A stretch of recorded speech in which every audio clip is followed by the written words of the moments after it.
Hey everybody, and welcome back to another episode of the Speak Plainly podcast, where we speak plainly about things that matter. I'm your host, Owl Medicine, and today is going to be a continuation of what we talked about last week. Last week, we talked about boundaries. We talked about what boundaries are, why it matters, why everyone needs boundaries, whether you are chronic stress adapted or not, and why everyone that we know is terrible at boundaries. It's just not a thing that we are taught. It doesn't make sense on a grand scale to teach everyone in a civilization to be really good at saying no, because the civilization itself would suffer to some degree. There wouldn't be as much advancement and all that sort of thing unless people were happy to just chug along doing what they're told to do. And that's great, fine, and wonderful. I appreciate having, paved roads and a cell phone and all of the incredible tech that we have today that our civilization has provided. The same tech that I'm using today, in fact, on this podcast. Which brings me to a little point. I'm trying to record this in a new location. I normally move everything from my office, where I do all of my work, back to my bedroom because it's a little bit quieter. But today, it doesn't actually seem to be quieter. I can deal with either the sound of traffic in the front office, because I live right on the 101, or I can deal with the sound of some new neighbor's tiny husky puppy who was adorable, but I don't like whiny dogs. I don't care if they're full-size dogs or not. If your dog can't shut up, it annoys me. So I am trying to do something new today with the recording and everything. I wasn't really thrilled with the quality of the sound in my last podcast. If you guys could give me some feedback, I would greatly appreciate that feedback, because I'm kind of doing this in a black hole. I haven't found, outside of friends texting me stuff about this, I haven't heard a single thing from a single person who's listened to any of my episodes. We have hundreds of downloads now, over 500 downloads, and I haven't heard anything about what people think. And I would really like that. I would like to know what it is that you think about it, what we're covering, what you like what you don't like, what I might be able to do better or do differently, because I started this in lots of fear and just doing it anyway and being like, I'm just going to start getting my stuff out there. And I think that was a wonderful thing. Now I've been able to do it regularly enough and get comfortable enough that I would love to be able to cater what I'm talking about to the people who are willing to take time out of their very busy schedules to listen to me blab. So if you're listening to me blab right now and you have some questions, some curiosities, some topics that you would like me to discuss on future episodes, then please let me know. I would appreciate that. You can leave a comment on whatever platform you're listening to this on, and I would love to start adapting to your feedback. All right, and moving on to the topic at hand today. The topic at hand today is non-negotiables. Last week we talked a lot about boundaries, and this week it's an extension of that conversation. Last week I called boundaries fences. I call them fences because they separate me from you. They provide a line in the sand, so to speak, that allows me to love myself and love you at the same time. A non-negotiable boundary is a fence that you know will never ever move, or at least not for a very, very, very, very long time. You see, Many of us, chronic stress adapted people, people who have survived trauma, especially if the type of trauma that you experienced is that big T trauma, there's a particular event that you can remember that was especially traumatic for you. It is human nature to avoid being hurt in the same way, because fool me once, shame on you, fool me twice, shame on me. Right? It's human nature to want to avoid that pain. It's a good survival technique in general to avoid pain. We do that by putting up boundaries. But those boundaries they're fudgeable. Like, it takes time and effort to move those fences and to move those boundaries, but there are some that need not be moved. We call those non-negotiables. Now, what exactly does that mean? That means that it's a boundary that you're never going to change. You're never going to change your mind on. You're never going to one day wake up and be like, oh, hey, you know that thing I've been doing for 25 years? I don't feel like doing it anymore. Or that thing I've been protecting myself from for the entire time that you've known me, I no longer feel like I need to be protected from that. And that can happen, but very rarely, and usually a long, long, long, long way into the relationship. Like, by the time you're geriatric, you might start being concerned about that. But that's why they're called non-negotiables, is they don't change, and they don't need to change. And the reason that that's important for us is because for many traumatized people, in order to get through life, you had to just shut it down. You had to learn to just shut shit down in yourself and simultaneously be able to look inside other people and see what's happening so you can predict what's happening around you. Which makes sense because you have to predict things cognitively now because you've shut off your ability to intuit things. Because when you shut off your ability to sense what's happening in your own body, you cut off your ability to intuit stuff. That's what intuition is. That's what emotions are, is their intuitions based on previous experiences that may not be conceptualized in the same way. So when you cut that stuff out, you force yourself to have to do all of your predicting. You force yourself to do all of your predicting cognitively and not allowing any of the wisdom of your body to respond because, well, frankly, the wisdom of your body wasn't very useful at that point in time. So now you have this piece of wisdom in your body that is protecting your deepest wounds. If you have a story that you never share with anybody, except maybe those closest to you, and maybe not, that story, there should be a gate in front of that story. In the healing process, we have to share our story with people who have earned the right to hear that story. If you share a traumatizing story with someone who has never been traumatized whatsoever, their eyes are going to bug out of their head and you're going to feel worse than you did before you opened up.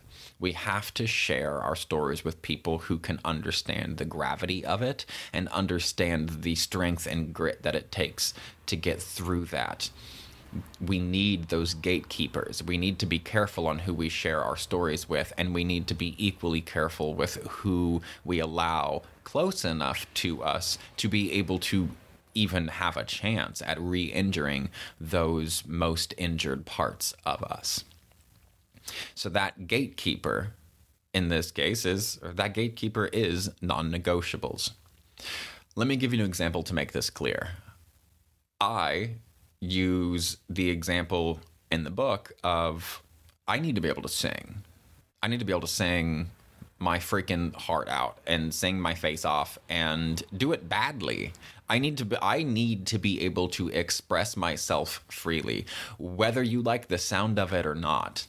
I sing all the time. I love singing. It's probably my favorite thing to do. Singing and studying are like, that's it, man. I freaking love it. So I can do it all day. I can do it all day and all night and be super happy. And it's not going to always sound great because I need to do warm-ups and I need to do warm downs, and there's, in order to extend or like yourself, in order to grow or get better at something, you have to fail at it. So I still have to let my voice break. I still have to make sounds that aren't appealing to the ear.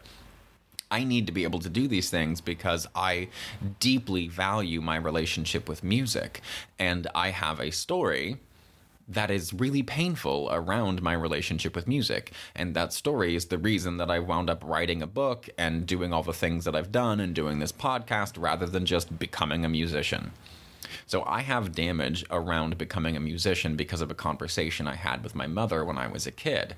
And because of that damage, I am very protective of my need to express myself. So for me, the non-negotiable is I'm gonna sing, I'm gonna play music, I'm gonna make weird loud noises, and if you're not okay with that, then we're not a fit.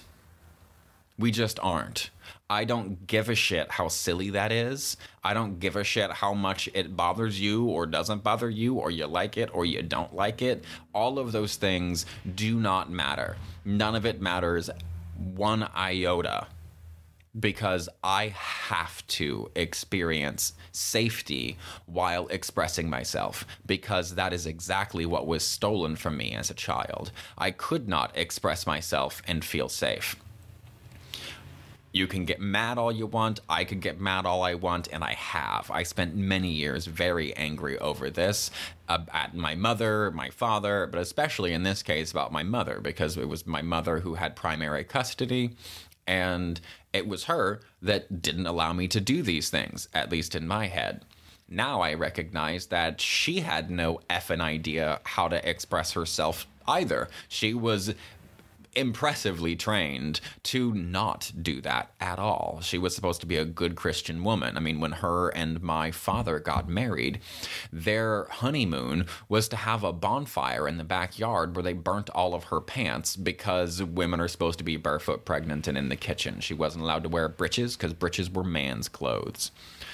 So there's an idea as to where I come from. So me not being able to express myself is still a much, much greater step up than that. You know? Like, she had it far worse than I did, and it's every parent's job to just do slightly better, if hopefully, to do slightly better than their parents did. And my grandparents were wonderful people, and I think probably wonderful parents. From the relationship they have with their kids, I would say that they were wonderful parents. They were definitely wonderful grandparents, but the world that they lived in had certain expectations, and those expectations formed the basis of the personality of the children they raised. That's what culture is. That's what society and civilization does and seeks to do, is train people to be a certain way, because that's the way that it is, and we want things to continue on in that way. We don't want our damage to continue on the same way it has.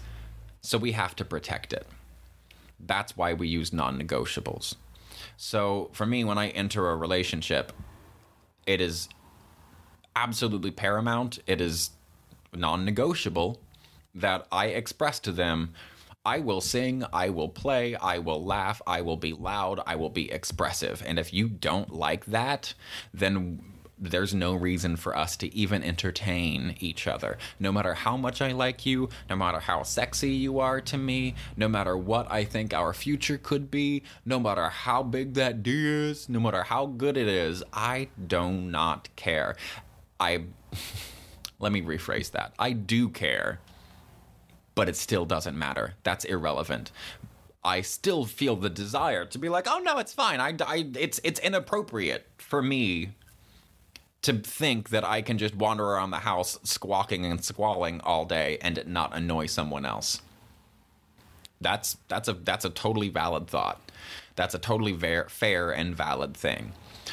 It is equally valid to then contradict that with any person that wants to be with me, all of me, will see and know and understand the damage that I have and want to not make that worse and want to help me heal it, or at least not make it worse. Which means they need to be okay with that. Relationships are fundamentally unfair in this way. They're fundamentally unfair because you have to kind of give up little pieces of your reactions and how you feel about certain things because it's beneficial to the other person as a whole.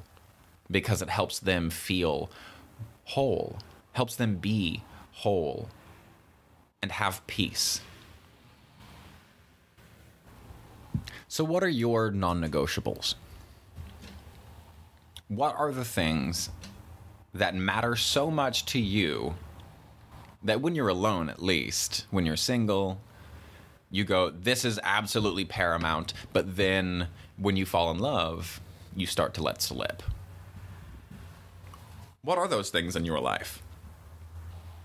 We all have them. And we all let them slip because it's hard. But like we do. We let them slip. We let things slide when maybe we shouldn't.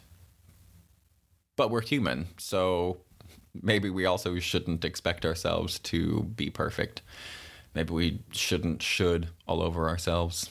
Just like boundaries are what everybody's really missing right now.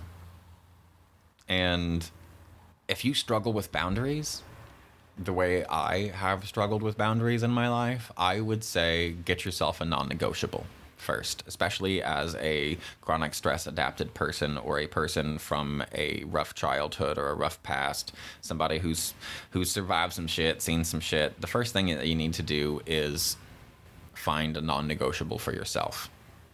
Something where you can say, no, this was genuinely harmful enough that I deserve that this doesn't hurt me again. Or at least that the people closest to me don't re-injure me, and stick to that. Because just like with the boundaries, what it does is it teaches you your own worth. Because a non-negotiable is a boundary. It's just a boundary that you will not move for anyone. So what could you do?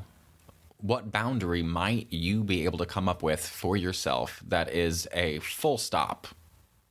That just says, this is my hard limit.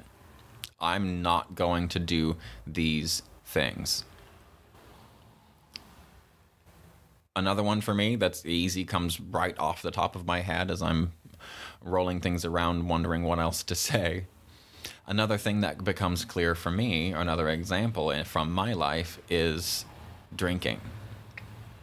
I can't be around somebody who drinks regularly. I can't do it. I have been sober since 2016 from alcohol, and although it's not how it used to be, it's much easier, and I can, like, occasionally have a glass of white wine or something, which is not at all what I used to drink. I used to only do, like, well, dark liquors, whiskey, and red wine mostly. But now, every once in a great while, I can allow myself to have a glass of white wine. And that's only possible after years of sobriety, where I would not touch any alcohol at all. Not even tinctures, not nothing. Like, zero alcohol. Because I had tried quitting before, and I had failed every time. Because I always was like, oh, well, one drink won't hurt. And it took 4 years of being sober before I could do the one drink won't hurt thing and then enforce myself to, I don't care how I feel after this, but I really love the experience of having a marvelous glass of wine with an exquisitely prepared meal. When those things match together, it is absolute heaven for me. And that was a goal of mine to get back to, was that I would be able to enjoy alcohol as a food item, not as a intoxicant even, but as an incredible tasting food item. So I had to have a non-negotiable with myself for many years with my alcohol, and no alcohol at all, zero.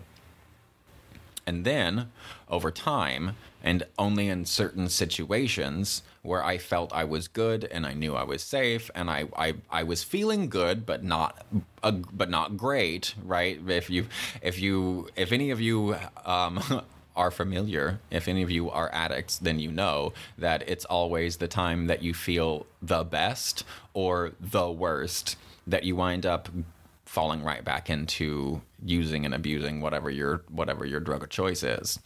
So I make sure I'm not at a super high when I do consume alcohol, and I make sure I'm also not at a low when I consume any alcohol. It only comes with dinner, and it's only white wine, and it's only high quality stuff, because I want it to be an enjoyable experience, because I'm not going to get the buzz from it.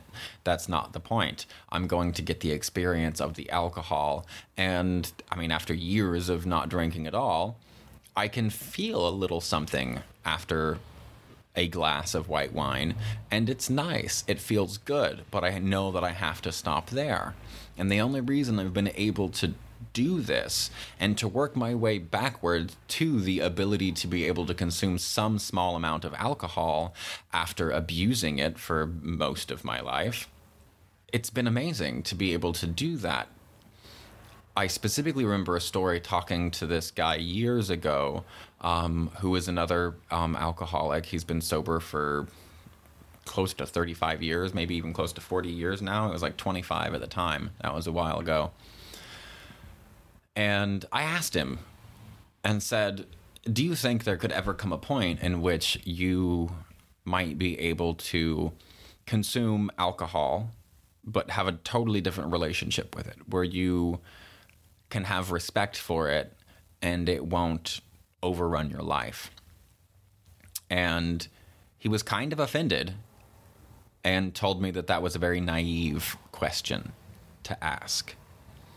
And that stung a little bit, because I was young and naive and didn't like being told that, because I was also very smart, and not nearly as naive as most people my age at that time. So I was a bit offended. But that comment stuck with me. That day stuck with me. That man it's incredible. His name's Larry, and he is stuck with me. Since that experience, I kept wondering for myself, and for me, life is one giant experiment. So, if life is one giant experiment, that makes me the scientist. So, that makes me the mad scientist, which means I'm gonna experiment on myself, because experimenting on other people is a little morally questionable. So, I am more limited in who I can experiment on, so I experiment on myself. And as a good scientist, any good scientist needs to take careful notes. So, again, if I haven't told you already, take good notes about everything that you do. Write stuff down, do journals, make video blogs, whatever, but take good notes. Because when you go back to think about things way later, it'll be quite useful. But that instant with Larry stuck with me so well, I didn't need to write much of it down. I did anyway. And I pondered it for years, until I finally was in a situation where I had to stop drinking. Really struggled to stop drinking like I had before, but finally stuck to it.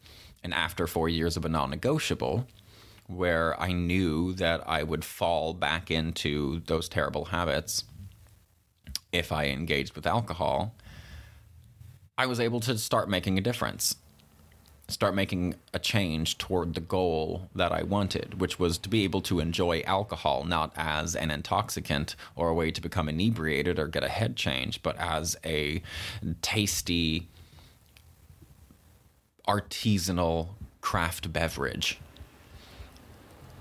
So, after my long bout of non-negotiable, of being non-negotiable with it, I slowly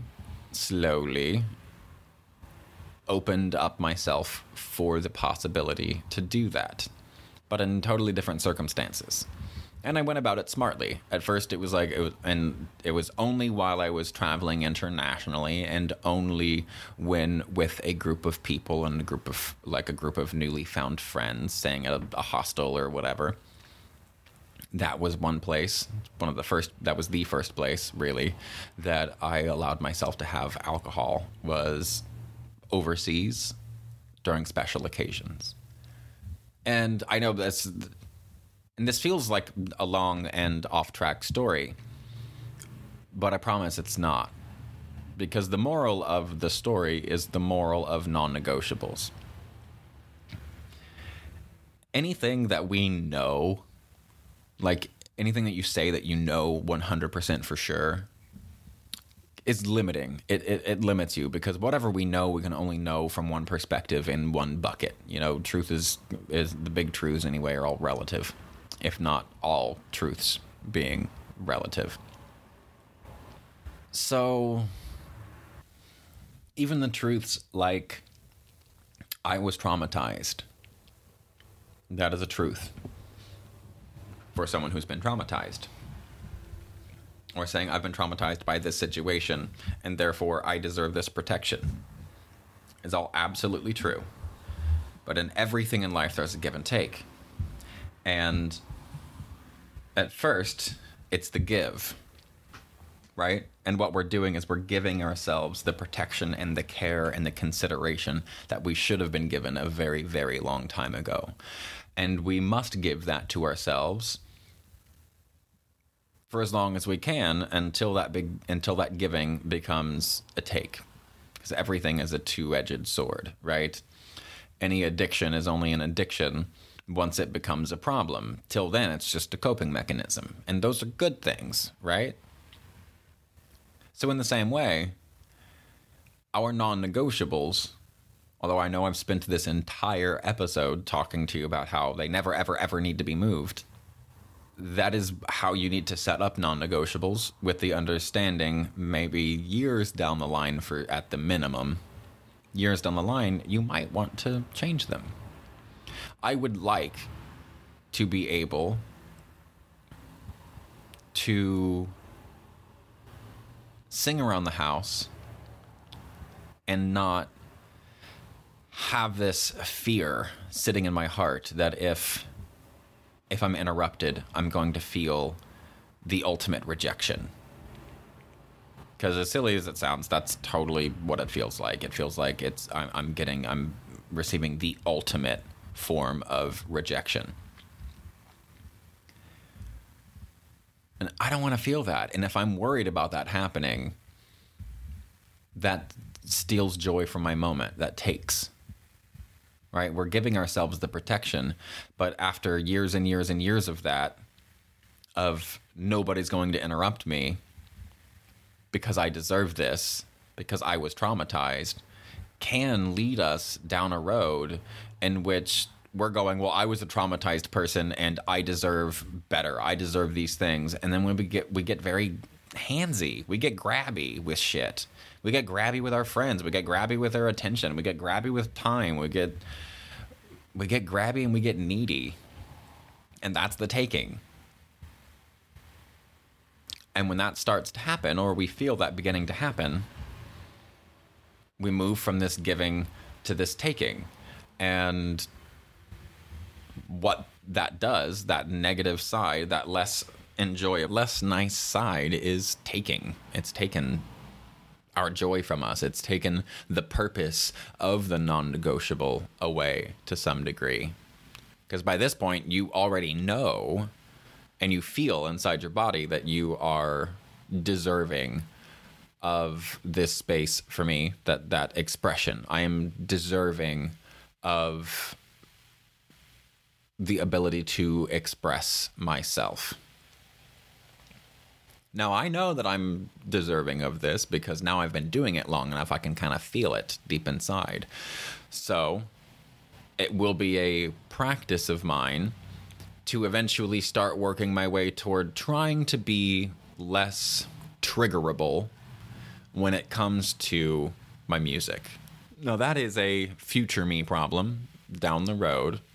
But that's what I do, right? I think about this stuff, and I try to figure out systems for it because I like systems. It's the way my brain thinks. It's easier for me to learn how a system works and then look up the details, and then that can allow me to look up the details if I need to, and then those two things combined, the details plus what I know of the basic functionings of the system, can allow me to have a pretty good guesstimate for whatever it is that I'm trying to understand. So for me, that systems thinking totally works out. And that's what I'm doing now, is I'm looking at my future and going, I am going to have to integrate this. And maybe have to is the wrong word. But for me, I'm going to want to integrate it. I'm going to want to let go of that non-negotiable, but like 30 years from now. Because I'm always seeking to try to become the most perfect version of myself, and trying to do that in a way that's not pushy or judgy, which is really effing hard because I'm naturally a very pushy and a very judgy person. That Virgo South Node and all of my fire from being a quintuple Sagittarius, I can be pushy and judgy real easy. And I'm trying to not do that with myself. So I'm allowing myself to have the space to think about that, which is funny because I know I've been talking this whole time about how these non-negotiables you really have to stick to. And that is the takeaway. I'm personally at a place where I'm looking down the line, like way down the line at it. But the only reason that that's even an option is because it was genuinely non-negotiable for years. Absolutely, utterly non-negotiable. Another non-negotiable of mine, and this happened with my ex and friend most recently, Michael. When he and I first got together, I don't even remember what the thing was about, but he said something to me, and I about flipped out. I got very big, very loud, and very serious. Actually, I didn't even get that loud, but I felt like I got very big, and I got very serious, very firm, very stern, and with a lot of pinched energy said that you will never lie to me. That's another non-negotiable. That's an absolute, that's a killer. For me, you cannot lie to me. If you are lying to me for any reason, I don't care what that reason is, I'm not okay with it. The way I live my life is I want to know how you feel. The good, the bad, the ugly, it doesn't matter. I understand how fucked up life is. I understand how fucked up psychology is. I understand how twisted and weird this traumatized, crazy world can be. I understand that our cognitive selves are often very, very at odds with our emotional selves, and that the things that we feel don't make sense, and that the things that we think sometimes don't make sense. And when we say, I want this, or I feel that, or I love this, or I hate that almost every time we're speaking about some piece of ourselves and not the entire thing. So I will be very happy to take all of the honesty up front, no matter how painful it is, because like boundaries, I'm all about choosing discomfort now over resentment later. I've held far too much resentment in my life, especially toward my family. It's a waste of energy. I'm not down for that resentment anymore. So I want to know everything up fucking front. You cheated on me? Cool. Let me know. You lied to me? Let me know. You screwed up at this, that, or the other thing, that's fine. Let me know. You're mad at me, you think I'm full of shit, and you're absolutely infuriated, and you don't want to look at my face. Let me know. That's totally fine. You can be like, I need you to get the fuck out of my face right now. I'll be like, all right, I'm fine with that. We're human beings, which means we're animals. We react like animals. So for me, being brutally honest is a fundamental aspect of my personality, and I try to take the brutality out of it now. That's a fairly new, these last 4 or 5 years, it made me better at that. But honesty, no matter how blunt, is always the best policy in my book. So for me, that's another non-negotiable, is I need you to be honest with me. It's a very weird world that we live in, and we've got lots of things to say yes to and lots of things to say no to. And the reality is, if you want to say yes to anything in your life, you have to say no to 90% of the rest of it. Whatever it is that you want to do, it will take time and energy. And you have so much love. We all have a lot of love in our hearts, and love wants to be shared. That's all it wants to do. Love is just that desire to connect intimately and profoundly with another person. That's all that any of us really wants to do with love, and love is an infinite resource, but energy is finite. We only have so much energy to move through our day with, and to accomplish our goals with, to feed ourselves with, both literally and figuratively.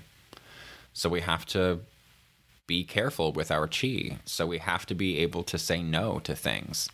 You have to be able to say no, in fact, to almost everything that isn't paramount to you and your growth. You got to say no to things. And most of us are really bad at saying no to things, especially chronic stress adapted people. So we need boundaries so we can learn to say no. But the reason we don't have boundaries is from these traumatic instances. And the most traumatic instances, we ought to have non-negotiable boundaries around them. So that's where I say all of this begins. Figure out for yourself what your non-negotiables are. Think of the stories from your past, the ones that were the absolute most painful. Think of the top 2 or 3, at least one, and come up with a way that you can protect yourself, regardless of how it affects another person. And that's the key. Non-negotiables, boundaries too, but especially non-negotiables, they need to occur in order to be functional. They need to occur irrespective of another person, irrespective of another person's view or perspective or what they think or how they feel. Non-negotiables exist for you and for yourself only. And it only isn't fair if we assume that the other person doesn't have any non-negotiables. That they're just like, oh, I'm fine. It's fine. I think the reality is that we all do have non-negotiables, but we don't call them that. We think they're negotiable, or that we're like, well, in the right circumstances, I won't do this, or I don't behave that way. But I think most of us who are damaged anyway, most of us have non-negotiables, but we don't call it that. And by not calling it that, that's basically, it's just stubbornness, right? Our stubbornness gets us into trouble, and typically we're stubborn around the things that have hurt us before. We don't want to be hurt again, so we're stubborn about protecting ourselves. If we move that natural, innate practice into a conscious, cognitive practice, then we heal ourselves much faster. Trauma lives in the body, right? But spirit is the combination of the mind, the emotion, and the body. When all 3 of those act as one, that is spirit. Healing is a spiritual process. The trauma lives in the body. Fortunately / unfortunately, the body can separate from the mind. We call this dissociation. Dissociation is a very common survival strategy for all things. Possums play dead as a mimicry of dissociation. Dissociation is a mimicry of playing dead, so we can protect ourselves. So if healing is a spiritual process, then we need to have all of the pieces of us functioning in unison simultaneously. So you can't just do the somatic piece and think that that's enough. It's not, because all of you needs to heal. And the way that you do that is by integrating all the parts of you.